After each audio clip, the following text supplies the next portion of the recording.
Hello दोस्तों, SS लोकर्स academy में आप सबका स्वागत है।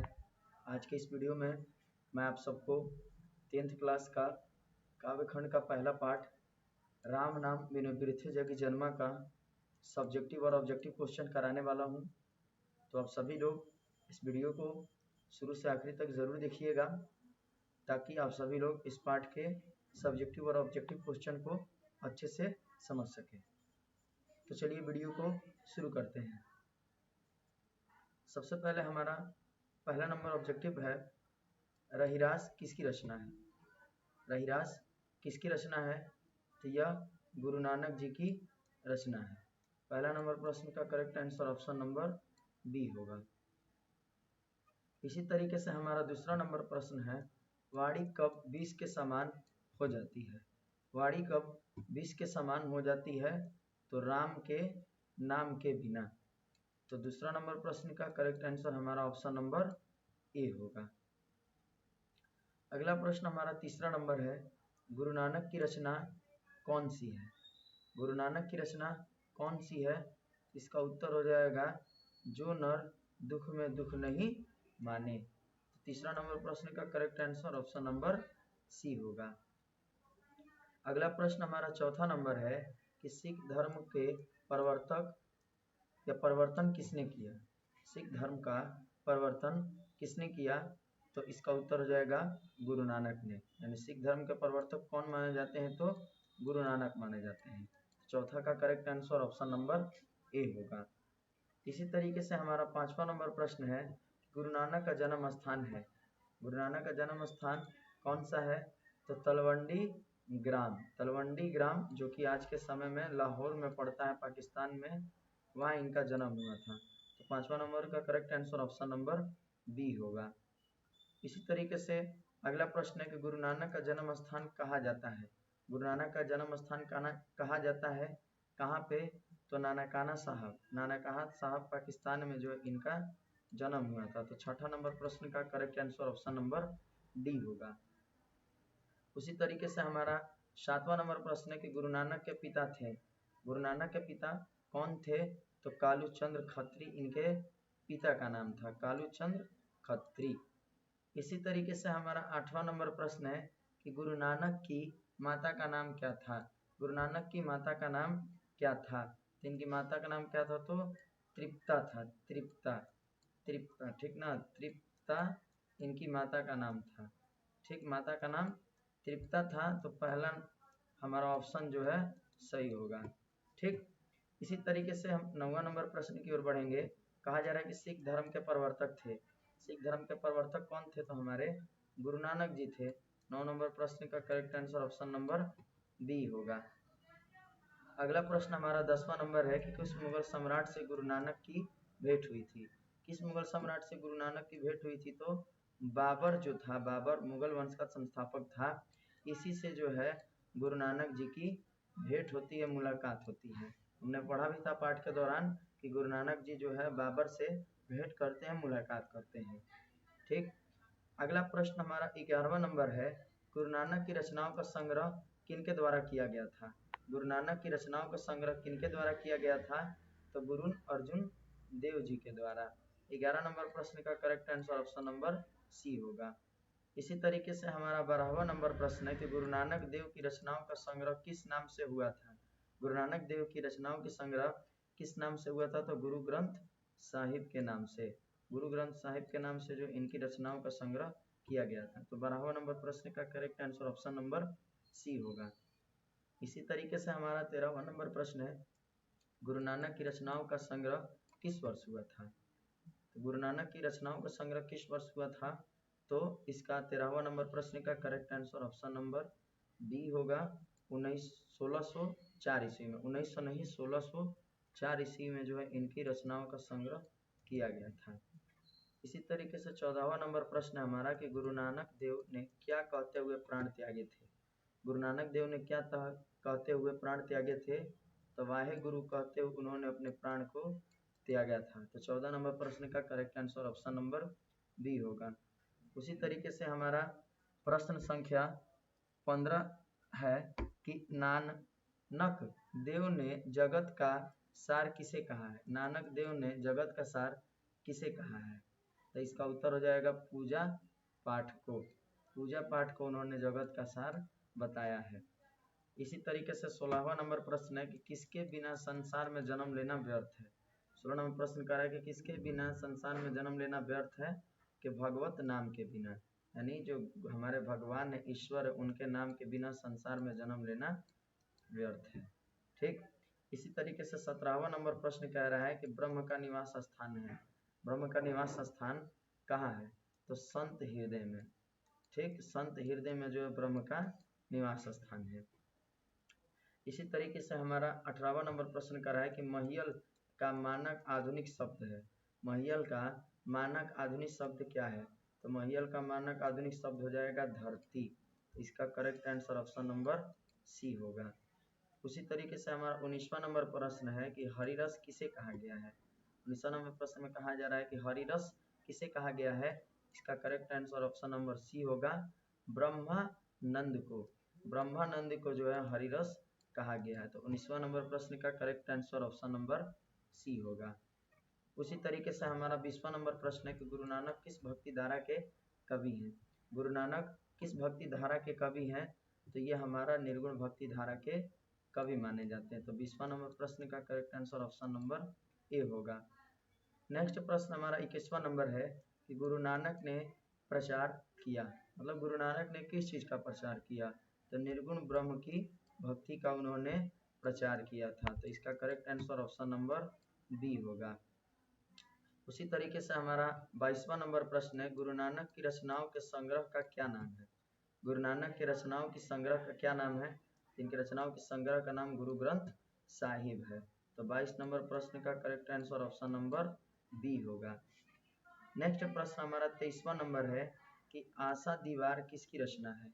आशा दीवार किसकी रचना है? तो यह किसकी रचना होगी? तो गुरु नानक जी की। 23वां नंबर प्रश्न का correct answer option number D होगा। इसी तरीके से नेक्स्ट प्रश्न हमारा है गुरु नानक का जन्म कब हुआ था? गुरु नानक का जन्म कब हुआ था? तो 1468 ईस्वी में इनका जन्म हुआ था। 24वां नंबर प्रश्न का करेक्ट आंसर हमारा बी होगा, ऑप्शन नंबर। उसी तरीके से 25वां नंबर कहा जा रहा है कि सुलक्षणी कौन थी? 25वां नंबर प्रश्न है कि सुलक्षणी कौन थी? सुलक्षणी गुरु नानक जी की पत्नी का नाम था। तो सुलक्षणी गुरु नानक जी की पत्नी थी। 25वां नंबर प्रश्न का correct answer option number D होगा। तो अभी तक हमने कुल कितने प्रश्न किए? 25 प्रश्न किए। तो आप सभी लोग कमेंट बॉक्स में जरूर बताइएगा कि आप सभी लोगों ने इन 25 प्रश्नों में से कितने प्रश्नों का हल किया। अभी आगे और भी प्रश्न हमें करना है, तो उन सभी लोगों को आप लोग अब आगे हम लोग देखेंगे। तो 26वां नंबर प्रश्न कह रहा है कि गुरु नानक के पद किस भाषा में रचित है? गुरु नानक के पद किस भाषा में रचित है? तो पंजाबी मिश्रित ब्रज भाषा, पंजाबी और मिश्रित ब्रज भाषा में इनके पद जो है रचित है। इसी तरह हमारा 27वां नंबर प्रश्न कह रहा है कि गुरु नानक के जन्म स्थान को क्या कहते हैं? 27वां नंबर प्रश्न कह रहा है कि गुरु नानक के जन्म स्थान को क्या कहते हैं? तो 27वां नंबर प्रश्न का correct answer option number A होगा, नानकाना साहब। नानकाना साहब इनके जन्म स्थान को कहा जाता है।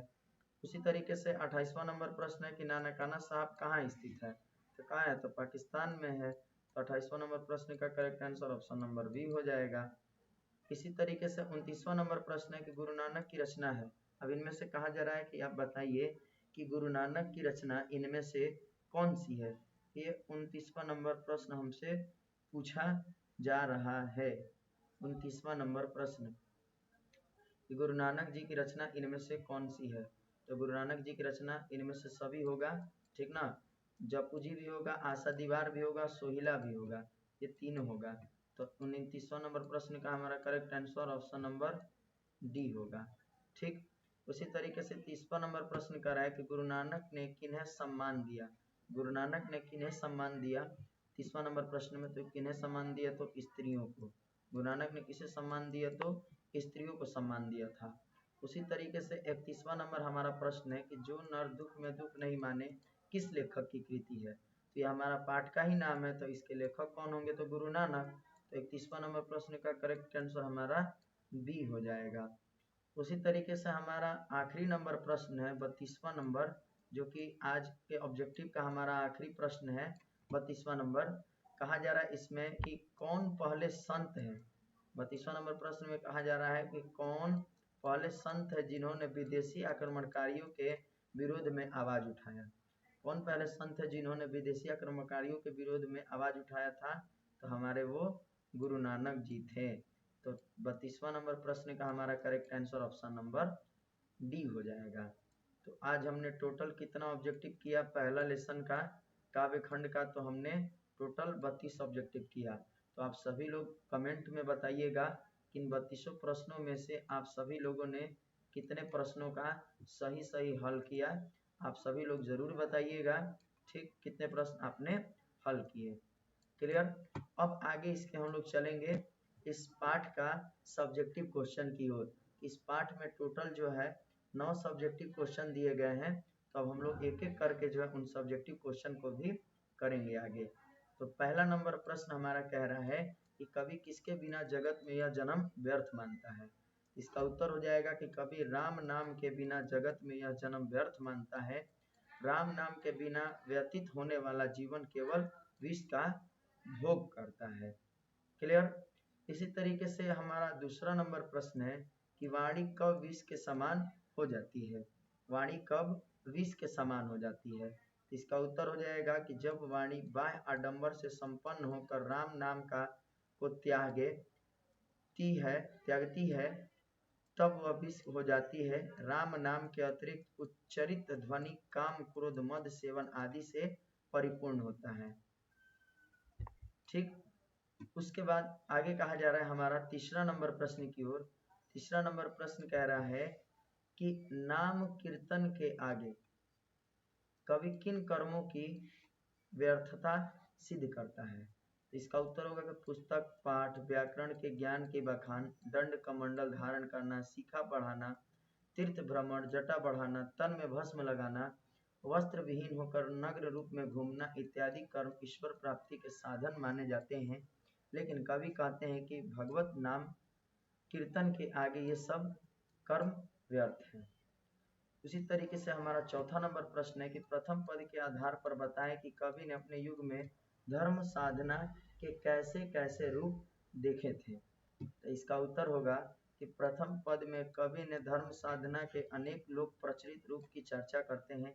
शिखा बढ़ाना, ग्रंथों का पाठ करना, व्याकरण वाचन इत्यादि धर्म साधना माने जाते हैं। इसी तरह तन में भस्म रमाकर साधु वेश धारण करना, तीर्थ करना, दंड कमंडल धारी होना, वस्त्र त्याग करके नग्न रूप में घूमना भी कवि के युग में धर्म साधना के रूप हैं या रूप रहे हैं। पद में इन्हीं रूपों का बखान कवि ने किया है या दिया है। तो ये चौथा नंबर प्रश्न का उत्तर था। उसी तरीके से पांचवा नंबर प्रश्न हमारा है कि हरिरस से कवि का क्या अभिप्राय है। हरिरस से कवि का क्या अभिप्राय है। तो इसका उत्तर हो जाएगा कवि राम नाम की महिमा का बखान करते हुए कहते हैं कि भगवान के नाम से बढ़कर अन्य कोई धर्म साधना नहीं है। भगवत कीर्तन से प्राप्त परमानंद को हरिरस कहा गया है। भगवान के नाम कीर्तन नाम स्मरण में डूब जाना, हरि कीर्तन में रम जाना और कीर्तन में उत्साह परमानंद की अनुभूति करना ही हरि रस है। इसी रस पाने में जीव धन्य हो जाते हैं। छठा नंबर प्रश्न कह रहा है हमारा कवि की दृष्टि में ब्रह्म का निवास कहाँ है। तो इसका उत्तर हो जाएगा कि जो प्राणी सांसारिक विषयों की आसक्ति से रहित है, जो मान अपमान से परे है, हर्ष शोक दोनों से जो दूर है, उन प्राणियों में ही ब्रह्म का निवास बताया गया है। काम क्रोध लोभ मोह जिसे नहीं छूते वैसे प्राणियों में निश्चित ही ब्रह्म का निवास है। तो ये हमारा छठा नंबर प्रश्न का उत्तर था। उसी तरीके से सातवां नंबर प्रश्न हमारा है। सातवां नंबर प्रश्न में कहा जा रहा है कि गुरु की कृपा से किस युक्ति की पहचान होती है। इसका उत्तर हो जाएगा कि कवि कहते हैं कि ब्रह्मा से साक्षात्कार करने हेतु लोभ मोह ईर्ष्या द्वेष निंदा आदि से दूर होना आवश्यक है। ब्रह्मा के सानिध्य प्राप्ति के लिए सांसारिक विषयों से रहित होना अत्यंत जरूरी है। जो प्राणी माया मोह काम क्रोध लोभ हर्ष शोक से रहित है, उसमें ब्रह्म का अंश विद्यमान हो जाता है, वह ब्रह्म को प्राप्त कर लेता है। ब्रह्म प्राप्ति की यही युक्ति की पहचान गुरु कृपा से ही हो जाती है। गुरु बिना ब्रह्म को पाने की युक्ति का ज्ञान नहीं मिल सकता, अर्थात ब्रह्म को पाने के लिए गुरु का कृपा पात्र होना परमा आवश्यक है। इसी तरीके से अब हम लोग 8वां नंबर प्रश्न की ओर बढ़ेंगे। तो 8वां नंबर प्रश्न में जो है कई सारे प्रश्न दिया व्याख्या करने के लिए। जैसे 8वां का प्रश्न में प्रश्न संख्या क है कि राम नाम बिनु अरुझि मरे, इसकी क्या कीजिए, व्याख्या कीजिए कहा गया है। इसका उत्तर होगा कि प्रस्तुत पर ध्यान से हमारी पाठ्य पुस्तक हिंदी साहित्य के महान संत कवि गुरु नानक के द्वारा लिखित राम नाम बिनु निगुण जग जन्मा शीर्षक से उद्धत है। गुरु नानक निर्गुण निराकार ईश्वर के उपासक तथा हिंदी की निर्गुण भक्ति धारा के प्रमुख कवि हैं। यहाँ राम नाम की महत्ता पर प्रकाश डालते हैं और इस पंक्ति के माध्यम से कवि कह रहे हैं कि निर्गुणवादी विचारधारा के कवि गुरु नानक नाम की गरिमा मानवीय जीवन में कितनी है, इसका उच्चार सच्चे हृदय से करते हैं। कवि कहते हैं कि राम नाम का अध्ययन, संध्या वंदन, तीर्थाटन, रंगीन वस्त्र धारण, यहाँ तक कि जटाजूट बढ़ाकर इधर उधर घूमने से सभी भक्ति भाव में के बाह्य आडंबर है। इससे जीवन सार्थक कभी नहीं हो सकती है। राम नाम की सत्ता को स्वीकार नहीं करते हैं जब तक मानवीय मूल्य चेतना का उजागर नहीं हो सकता है। राम नाम के बिना बहुत से सांसारिक कार्यों में उलझकर व्यक्ति जीवन लीला समाप्त कर देता है। तो ये पहला नंबर 8वां का क का उत्तर था। इसी तरीके से हमारा दूसरा नंबर 8वां का ख प्रश्न, ये भी व्याख्या करना है। तो हम ये जो ऊपर वाला पैराग्राफ दिया है ये सभी में सेम रहेगा। जितना भी व्याख्या करने वाला प्रश्न दिया है इस पाठ में, ऊपर वाले में क्या रहेगा, सभी में सेम रहेगा। तो कह रहा है दूसरा नंबर प्रश्न में कि कंचन माटी जाने की क्या कीजिए, व्याख्या कीजिए। तो ऊपर वाले में सेम रहेगा, बस ये बताना है कि गुरु नानक इसमें सुख और दुख को एक समान उदासीन रहते हुए जो लोभ और मोह के दूर करने की साहस देते हैं और कहते हैं कि कवि ब्रह्मा को पाने के लिए सुख दुख से परे होना परम आवश्यक बताते हैं। वे कहते हैं कि ब्रह्मा की बड़ वही प्राप्त कर सकता है जो लोक मोह ईर्ष्या द्वेष काम क्रोध से परे हो। जो व्यक्ति सोना के अर्थात धन को मिट्टी के समान जो है समझता है, ठीक, उसके बाद कहा जा रहा है कि ब्रह्म की सच्ची हृदय से उपासना करता है वह ब्रह्म हो जाता है। साथ में कहा गया है कि जो प्राणी सांसारिक विषयों में आसक्ति नहीं रखता उसे प्राणी में ब्रह्म का निवास करता है। इसी तरीके से हमारा ग नंबर प्रश्न कह रहा है कि हृदय शोक में रहे नियारो, कह रहा है कि हर्ष शोक, हृदय नहीं हर्ष शोक में रहे नियारो, ना ही मान अपमान, इसका व्याख्या करें। इसका उत्तर हो जाएगा कि प्रस्तुत पंक्ति हमारी पाठ्य पुस्तक हिंदी साहित्य के संत कवि गुरु नानक द्वारा रचित जो नर दुख में दुख नहीं माने शीर्षक से उद्धत है। प्रस्तुत पंक्ति में संत गुरु नानक जो हमारे हैं वो उपदेश देते हुए कह रहे हैं कि ब्रह्म के उपासक प्रणाली में हर्ष शोक सुख दुख निंदा प्रशंसा मान अपमान से परे होना चाहिए। इन समवर्गों पृथक रहने वाले प्राणियों में ब्रह्म का निवास स्थान होता है। अब प्रस्तुत पंक्ति के माध्यम से कवि कहते हैं कि ब्रह्म निर्गुण एवं निराकार है। वैराग्य भाव रखकर ही हम उसे पा सकते हैं। झूठी मान बढ़ाई या निंदा शिकायत की उलझन मनुष्य को ब्रह्म से दूर ले जाता है। ब्रह्म को पाने के लिए सच्ची मुक्ति के लिए हर्ष शोक मान अपमान से दूर कर उदासीन रहते हुए ब्रह्म की उपासना हमें करनी चाहिए। इसी तरीके से हमारा जो 8वां नंबर प्रश्न का घ नंबर प्रश्न है, कह रहा है कि नानक लीन भयो गोविंद सो जो पानी संग पानी, इसकी व्याख्या करें। तो यहाँ भी सेम वही होगा कि प्रस्तुत पंक्ति हमारी पाठ्य पुस्तक गोदली भाग 2 के हमारे गुरु नानक जी के पद जिसका नाम क्या है, जो नर दुख में दुख नहीं माने से संकलित है। और कवि जो है इसमें जो है मतलब कि बताते हैं गुरु कृपा और ईश्वर की प्राप्ति के बारे में। कहते हैं कि कवि कहते हैं कि इस मानवीय जीवन में ब्रह्म को पानी की सच्ची युक्ति अर्थात उपाय करना आवश्यक है, पर ब्रह्म को पाना प्राणी का अंतिम लक्ष्य होना चाहिए। जिस प्रकार पानी के साथ पानी मिलाकर एक समान हो जाता है, उसी प्रकार जीव जब ब्रह्मा के सन्निग्ध में आ जाता है तब ब्राह्म्य हो जाता है। जीवात्मा एवं परमात्मा में जब मिलन होता है तब जीवात्मा भी परमात्मा बन जाता है, दोनों का भेद मिट जाता है। कवि कहते हैं कि यह जीवन ब्रह्म का ही अंश है। जब हम विषयों की आसक्ति से दूर रहकर गुरु की प्रेरणा से ब्रह्म को पाने की साधना करते तब ब्रह्म का साक्षात्कार होता और ऐसा होने से जीवन ब्रह्म हो जाता है। तो यह हमारा 8वां नंबर प्रश्न का जो घ नंबर दिया गया प्रश्न उसका उत्तर था। अब हम लोग आखिरी प्रश्न की ओर बढ़ेंगे इस पाठ का। जो 9वां नंबर प्रश्न है ये इस पाठ का आखिरी प्रश्न है। तो इसमें कहा जा रहा है कि आधुनिक जीवन में उपासना के प्रचलित रूपों को देखते हुए नानक के इन पदों की क्या प्रासंगिकता है, अपने शब्दों में विचार करें। इसका उत्तर हो जाएगा आधुनिक जीवन में उपासना के विभिन्न स्वरूप दिखाई पड़ते हैं। ईश्वरीय उपासना में लिंग तीर्थाटन करते हैं, जटा बढ़ाकर भस्म रखकर साधु वेश धारण करते हैं, गंगा खान दान पुण्य करते हैं, मंदिर मस्जिद जाकर परमात्मा की पुकार करते हैं। साथ ही आज धर्म के नाम पर विभेद भी की जाती है। धर्म की प्रतिष्ठा प्राप्ति के साधन मानकर धार्मिक पैराडम्बर अपनाकर या बड़े बड़े धार्मिक आयोजन किए जाते हैं जिसमें अत्यधिक धन का व्यय होता है, फिर भी लोगों को सुख शांति नहीं मिलती। ठीक, लोग आज भटकाव के पथ पर अग्रसर हैं। उसके बाद कहा जा रहा है कि वो समय अभाव के में ईश्वर के सानिध्य में जाने हेतु कठिनतम उपासना के मार्ग को अपनाने में लगे अभिरुचि नहीं रख रहे हैं, इसलिए धार्मिक क्षेत्र में भटकाव आ गया है। हम कह सकते हैं कि नानक के पद में वर्णित राम नाम की महिमा आधुनिक जीवन में प्रासंगिक है। हरि कीर्तन सरल मार्ग है जिसने न अत्यधिक धन की आवश्यकता और नहीं कोई बाह्य आडंबरों की। आज भगवान नाम रूपी रस का पान किए जाने के जीवन में उल्लास, शांति, परमानंद, सुख, ईश्वर अनुभूति को प्राप्त किया जा सकता है और हरि रस पान से जीवन को धन्य बनाया जा सकता है और नानक के उपदेश को अपनाकर यथार्थ से मुक्त होकर हम जीवन में ब्रह्म का साक्षात्कार आज भी कर सकते हैं। तो ये 9 नंबर प्रश्न का उत्तर था, थोड़ा बड़ा आंसर है, आप सभी लोग इसको अपने कॉपी में नोट कर लीजिएगा। और ये हमारा आज का क्लास था जिसमें हमने सब्जेक्टिव और ऑब्जेक्टिव क्वेश्चन को देखा। नेक्स्ट वीडियो में मैं अगला पार्ट जो रसखान जी का है उसको मैं बताऊंगा। तो आप सभी लोग अगर हमारे चैनल पर नए हैं तो हमारे चैनल को सब्सक्राइब कर लीजिएगा, बेल आइकन को प्रेस कर दीजिएगा ताकि हमारी नई नई वीडियो के अपडेट जो है आप सब तक जो है पहले पहुंच सके। धन्यवाद।